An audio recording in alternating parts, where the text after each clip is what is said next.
So you want to set up your environment so that there is no friction stopping you from doing the behavior. And when you want to break a habit, you want to add friction. So you want to make it as easy as possible for yourself. If you want to exercise in the morning, getting all your exercise stuff out the night before. If you want to eat fruit, make sure you've got fruit. You can't eat something that's not there. Make sure it's there in your environment. Make sure you pack it. Yeah, setting it up to make it easy for you to do the things you want to do.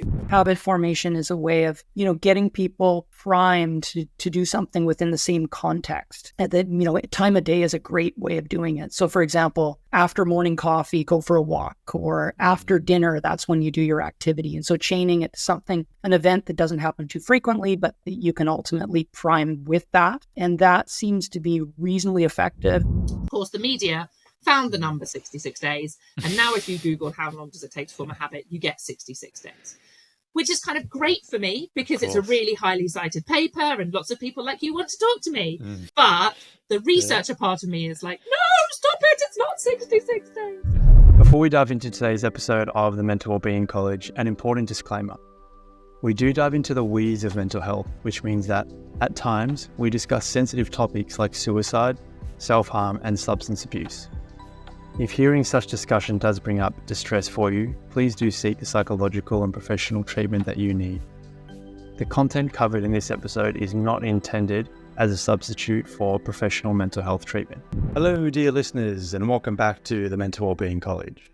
Today, we are deep diving into all things habit formation, specifically how to build habits on health behaviors like exercise and eating healthily. We are diving into the practical tips with 4 global experts in habit formation, all of whom are leading researchers. You'll hear from Dr. Rhodes, Professor of Exercise Science, Dr. Kwasnicka, Behavioral Scientist, and Dr. Pippa Lally and Dr. Ben Gardner, who are the co-directors of the leading habit research group called Habitat.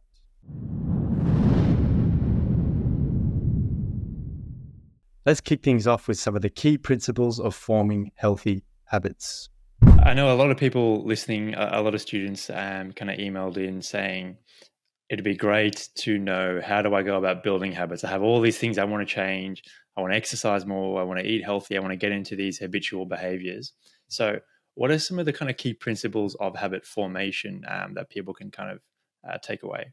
So the key thing is to make very specific plans. So we often say, I want to eat more healthy, I want to do more exercise, but these are kind of big, broad goals that we have in our lives. They don't tell us what to do and when to do it.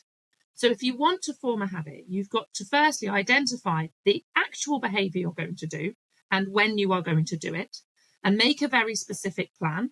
You've then got to try and set up your life so that that's possible, so that in that setting you have everything you need. So saying, even if I made a very specific plan that I am going to go running at 8 o'clock in the morning, if at 8 o'clock in the morning, I'm actually nowhere near my running shoes and my running clothes, and actually I'm in a lecture, I can't go running then, that's ridiculous. So, it's thinking through your life, working out where things fit, then making a commitment to yourself that you're going to do that. Ideally, maybe setting up some sort of monitoring system so you can check at the end of each day, did I do it? Maybe setting a reminder to remind yourself to do it.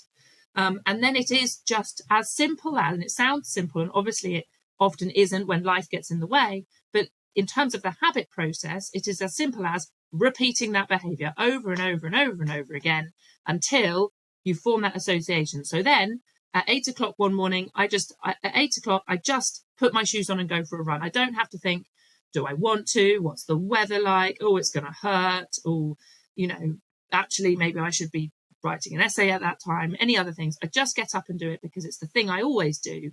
And then that's something that you're doing and it has all the positive outcomes that you wanted from that behavior.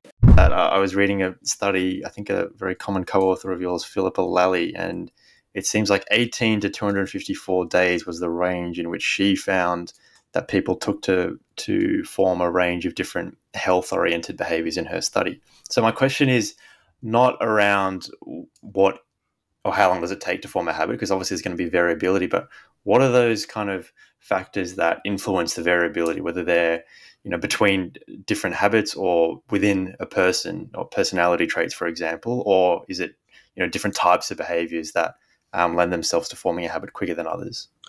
Yeah, it's a good question. I think, frankly, we don't know the answer to all of those things. And it's likely going to be a combination of three different things. Factors relating to the individual who's kind of forming the habit, factors relating to the behavior that for which the habit is forming, and possibly, factors relating to the situation or the context. Now, there's a lot of research in this, and we can't say what the definitive answers are. But we can say that if a behavior is more rewarding, for example, then it's likely you'll form a habit for doing that behavior more readily.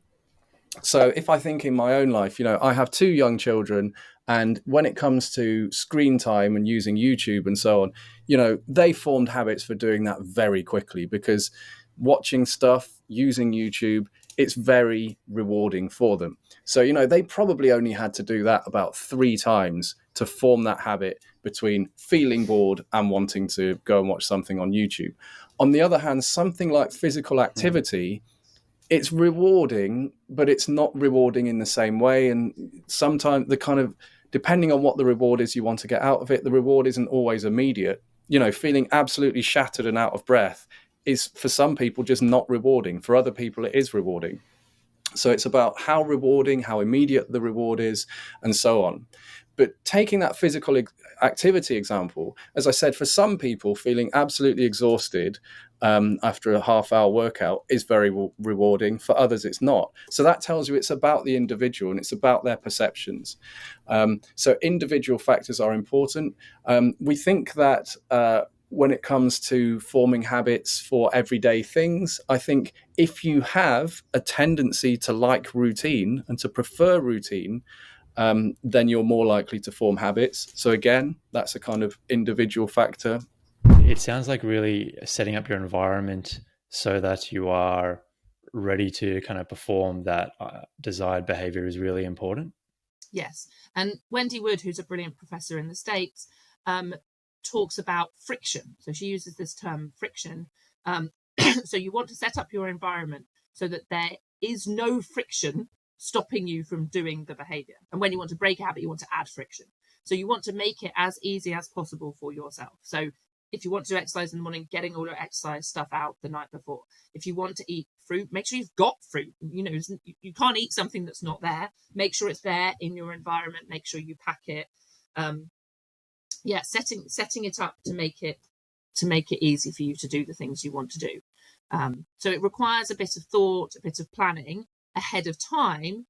But you can even make habits for the preparing part, if you see what I mean. So, you have a habit of buying apples when you're in the supermarket, so that then you can have a habit of eating apples in the home.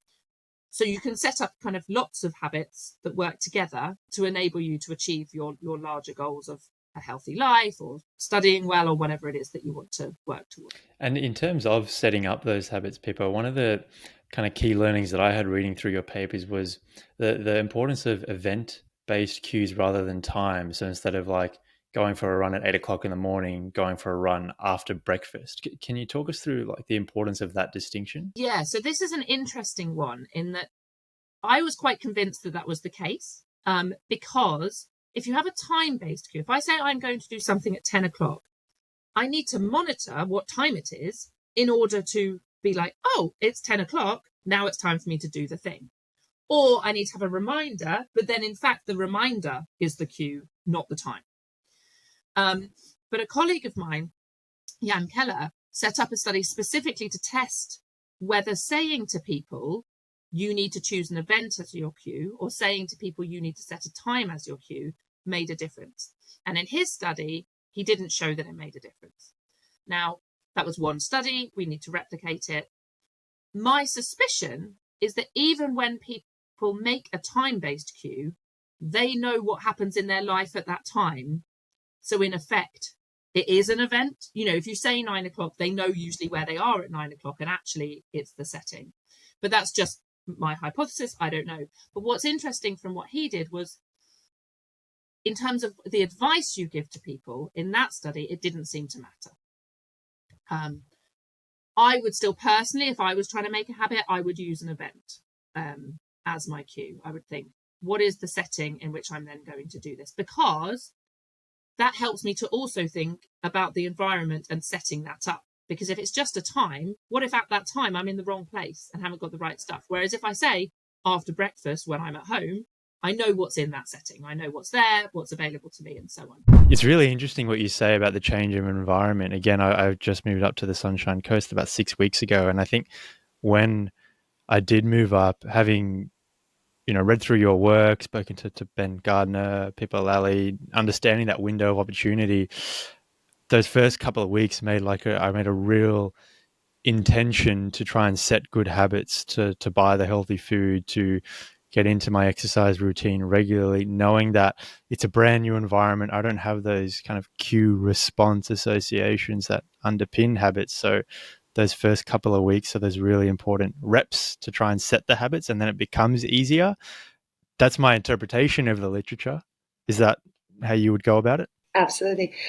So I think it's a classic kind of, what you're describing is a classic habit formation. So, you have your cue response, you're in a new environment, and by repetition, you're reinforcing the habit. So, there's a lot of myths around, it takes 63 days to form a habit. We know that's not necessarily true, but it definitely takes time. So it's not a one-off. It's definitely doing things over and over again till they become your second nature. Yeah. I really admire that, you're not only a psychologist when it comes to your work, but also when you work on yourself, you're also making use of those techniques. I think that's really cool. And I feel like I do the same, and I can really relate to what you were saying around traveling, because when I travel, I feel like I want to try all the foods. I want to do, everything. I not necessarily want to be staying indoors and gymming, which again, I think it's totally fine. But definitely for our listeners, I think taking on those opportunities, but also kind of remembering that we are in control of our environment. So, restructuring the environment, taking into account, how accessible are healthy foods, thinking about where are those opportunities to engage in physical activity, especially in terms of physical activity that you enjoy doing and you think you can maintain it long term. I think that would be one of the key suggestions. Yeah, really important point I think you bring up about the enjoyment side of things as well. One of the other things to think about is potentially looking at, for people who just don't love physical activity, because there probably is an upper end to how much you're really going to like it. We're hoping to find that for some people, they can at least find it, moderately pleasant. But they're likely, for many people, there's going to be always a better selection in terms of something more enjoyable. We certainly have been interested in ways in helping people, again, to identify with the value of that behavior and that choice, but also to perhaps think about something like habit formation if you're having challenges with the sort of intrinsic motivation of something like physical activity. And so habit formation is a way of, getting people primed to do something within the same context.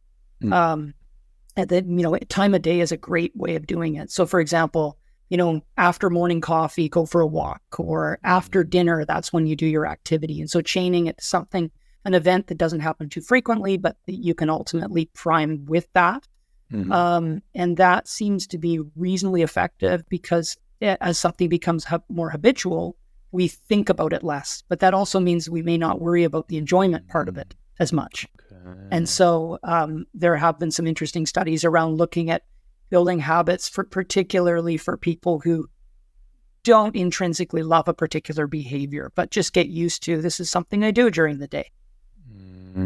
So if you don't love it, it's in your best interest for it to become automatic, so that it's just, like you said, habitual, and it's done without having to go through that conscious deliberation of something you don't actually enjoy. Exactly. Like it might It might be to help reduce some of the conscious deliberation around it. I mean, we can never truly habituate something as complicated as physical activity, but we can make it feel a little bit easier and less burdensome. There will be little parts of it that can be habituated. Yeah. Okay.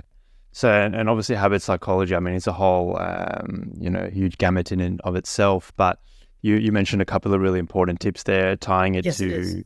yeah, you mentioned that tying it to a specific behavior after your morning coffee, looking at a particular kind of time of day.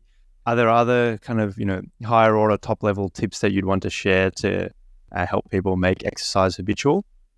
Yeah, for people who are struggling with it, there is some evidence that having it earlier in the day makes it seems to stink a little bit better. There's probably one of those things is that less has gone on in your day that's made it more complicated. And so that could be part of it. So there's a little less self-regulation needed if you start earlier in the day.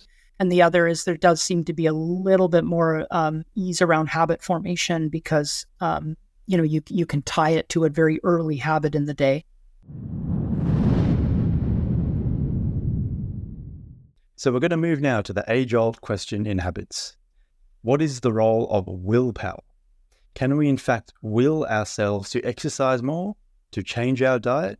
I suppose that the flip side of that coin then, Dom, for me anyway, is willpower, self-control, self-regulation. And you kind of see on the Instagram world and, even sometimes in the pop psych world, the importance of willing yourself and pushing yourself to do your gym routine, to, eat healthy. If you want it bad enough, it'll happen. What does the actual evidence and research say on the notion of willpower and self-control when it comes to changing some of these health behaviors? Great question. So what we know about willpower is it also varies from person to person. So there are people who are fantastic self-regulators who can really, make themselves do stuff that they not necessarily enjoy doing. And, there is a sort of a spectrum of how good you are with self-regulating versus to how terrible you are. And we know that people who are relatively good self-regulators, they actually benefit less from action planning and coping planning because they already naturally quite good with self-monitoring and self-regulating. And people who are not so great with as self-regulators, they actually benefit a little bit more from action planning and coping planning. And the rationale there is because they probably haven't been doing that very well in the first place. Whereas for good self-regulators, that may come a little bit naturally, and that's what they do. How sustainable it is, I don't really have any good evidence I could be citing here. We know that people, if they're given a right incentive and if they're in a right mindset, they can continue self-regulating for a very long time, and they can continue doing what's desirable, what's required of them. The one thing you brought up is around, the Instagram, the pop science that says, if you really want something, you just put your mind to this. Yes. I mean, if that was that complex, we will all be, skinny and healthy, and we would all be able to, run 10, 15K with no stopping. It's definitely not that simple. It's the complexity of it brings into account your personality traits, but also how motivated you are, how important a given behavior is for you at the moment. How good is your support system? So people around you, people who influence what you do, how you do it. And then I think the final one is around environmental impact. So if you think about, some people, yes, they can be excellent self-regulators and they can eat very well, but that's probably because this is a core thing they can focus on, and the environment doesn't really pushes them towards engaging in other activities. So I think the good example is there was this very famous influencer who basically posted a picture of herself a few weeks after she delivered her third baby. And the caption was, "What's your excuse?" And if you think about this, there's a lot of moms sitting there at home thinking, well, I still haven't lost the weight. I still find it very difficult to juggle find the time to eat healthy, find the time to exercise. And then if you kind of look into the situation deeper, you see that this person is not only famous, this person also has a massive support in terms of, getting the right nutrition, getting the childminder, getting, time to take off from being with the children and actually exercising. So, in a way we say, oh, it's all about willpower, but I feel very strongly, and science back this up, it's never only about the willpower, and it's also about all those other socio-environmental factors. Yeah, I suppose it even brings to mind the perils of comparing yourself to other people on social media who are posting their highlights but not understanding the nuances, like you said there. Okay, on face value, this person is just delivered a baby and really fit or whatever it was, but not understanding that she had that environmental support I can see, send someone down a really poor self-esteem spiral of, what is my excuse? We are in the same boat and I haven't achieved this X, Y, and Z. So I think that's a really good point. Yeah. Yeah, I think it's also a lot around social comparison. So, we compare ourselves to people who have usually a lot of time on their hands to be posting, a lot of money to be, editing, airbrushing photos and content. And, how realistic is this, and how worth is it our time to be doing any of those comparisons? Yeah. And the old adage of, people aren't posting their lowlights on social media. It's always the highlights, and you're sitting there, comparing your average life to their well above average highlights that don't depict what's happening on an everyday sense. So, really important with the social comparison side of things. When you form habits, it's thought that that conscious motivation becomes less important in triggering that behavior on a basis. So if you take a habit like getting a coffee when you go into a coffee shop, the first few times you do it, you might need that conscious motivation. You go through a deliberation process. What's the appropriate response here? What would I like to do? What seems to be best for me? But when you form that association between going into a coffee shop and going to buy coffee, you don't really need that motivation anymore. The thing is, intentions are still important, but it's thought that they kind of become less important for strongly habitual behaviors.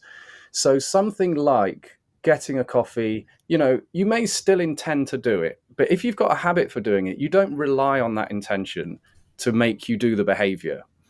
Now, we can think of other behaviors that where this becomes kind of more important, because, of course, with the coffee example, you probably want to get coffee as well as having a habit for drinking coffee. But let's say, so at the moment, I've formed a habit for waking up early and doing an exercise routine. Now, at first, I really wanted to do that. But because I've formed a habit for doing it, what it means is that actually I'm increasingly finding I wake up early and think, I really cannot be bothered to do this. But my habit is the thing that pushes me to get out of bed and start doing the things I need to do in order to get that routine done. So yes, your intentions kind of become less important. They become less of a driving factor for habitual behaviors. But I think there's an important caveat to all of this, which is that if you really, really don't want to do your habitual behavior, you can stop yourself doing it. And sometimes you'll stop yourself doing it. So let's say, for example, a common habitual behavior is biting your nails when you're stressed. Now, if someone said to you, I will give you like $1 billion if you don't bite your nails for the next 24 hours, you'd probably be able to do it because you'd have a very strong and very salient intention not to bite your nails. So that would stop you from biting your nails, even if you have a strong habit. But in day-to-day life, the problem is that we don't have those strong and consistently salient intentions that stop us from acting on our habits. So in everyday life, we're often distracted, we're stressed, we're tired, so we can't always act in line with our intentions. So often we'll find ourselves acting habitually, sometimes even where we're not really consciously motivated to do that. So as I understand it from what you're saying, the stronger the habit, the less your intentions matter. Is that a fair summary? Yeah, that's it. The stronger your habits, the less influence your intentions have on your day-to-day actions. But there are situations where if you really give your intentions a boost, or, you've got particularly strong intentions or momentarily strong intentions, then you can act on your intentions.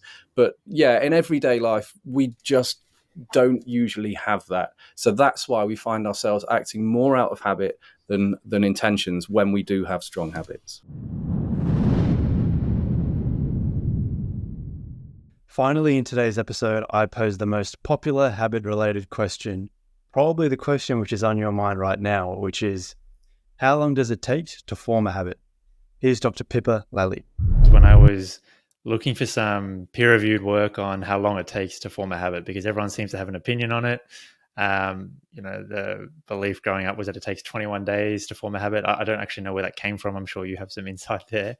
But can you shed some light as to the length of time it takes to form a habit? And obviously there's variability there. So Ben did some research on the 21-day thing, because he was like, this is really annoying. Why does everybody say it's 21 days?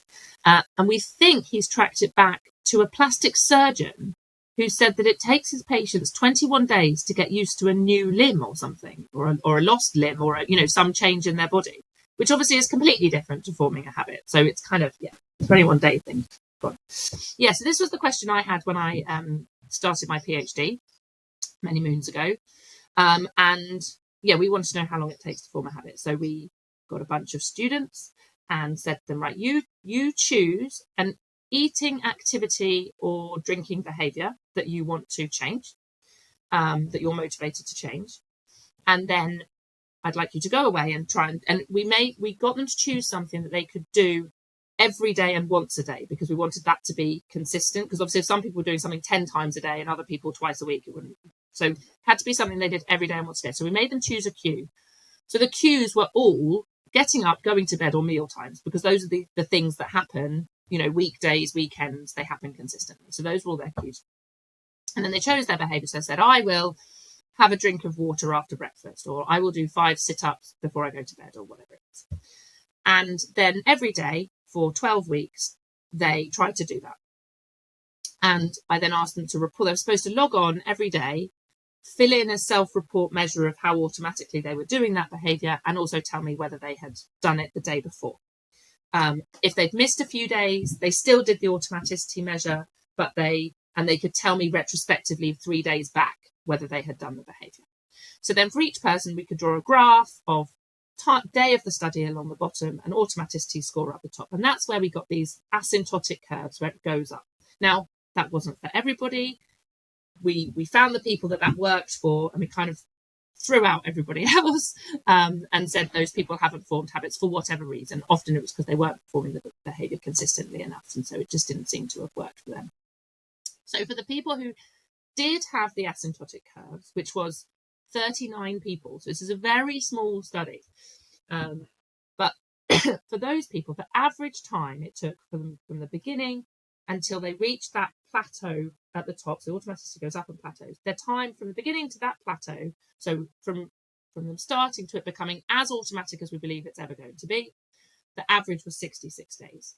But the range was 18 to 254. Now, the study didn't go 254 days, but because this is about a modelled statistical curve, we could say 254 days is the modelled time for that person. So the range was huge. So we deliberately did not write 66 days in the abstract of that paper, because we knew people were going to jump on it, and that was not our message. Our message was, it seems to be an asymptotic curve. This seems to work as a way to look at habit formation. The range is huge. We need to do more research to understand why the range is huge, what predicts how long it takes to form a habit.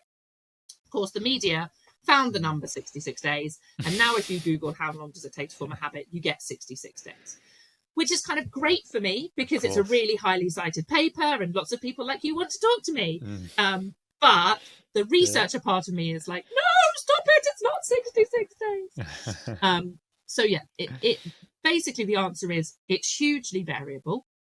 It's definitely very rarely 21 days. There's a few people that it might be for very likely for kind of very the simpler behaviors, it might be possible. But So there have been a couple of other studies now that have taken a similar approach to me, and they're getting similar-ish numbers, kind of from 50 up to kind of 100, some 150, but they're not getting something completely different. But then there are other people that say, well, we need to measure habit differently, or, it's a habit sooner than it reaches its plateau. You could say it's a habit once it gets to a certain score. So the answer is it's very difficult to know, and it depends on the situation, and it depends on what's going on. What's important to tell people when they want to form habits is it can take a while, and you do have to maintain your motivation until it feels automatic. You're the only one that's going to know when it feels like you're doing it automatically without having to think about it and do planning and so on. And it might take a good while. So don't get to 21 days and then be like, oh, well, it doesn't feel automatic. The whole thing's failed. I'm giving up. Because that's what we don't want. We don't want to sell people a false message that then means they're demotivated when it doesn't kind of work in exactly the way they think it's going to. Well, no, I can imagine your frustration, because it feels like in psychology that everything is just grey, but as soon as the media or those in pop psych or self-help space get a hold of something, it becomes very black and white. So yeah, everybody likes a simple answer, and that's fine. I like a simple answer too. It's just usually there isn't one. Yeah. Thanks so much for tuning in to today's episode of the Mental Wellbeing College. If you've made it this far, it means you've gleaned a ton of value from today's episode, or you've fallen asleep. I sincerely hope that it's the former, and if it is, I would be so grateful if you were to hit subscribe, follow, or to share this podcast with someone you care about. Our mission here at the Mental Wellbeing College is to provide a free and accessible resource for people to take action and implement to improve their own mental well-being. And you subscribing, following, and or sharing helps us to achieve that mission and to impact people in need. Thanks so much for tuning in. It means a lot. We'll see you next week on the Mental Wellbeing College.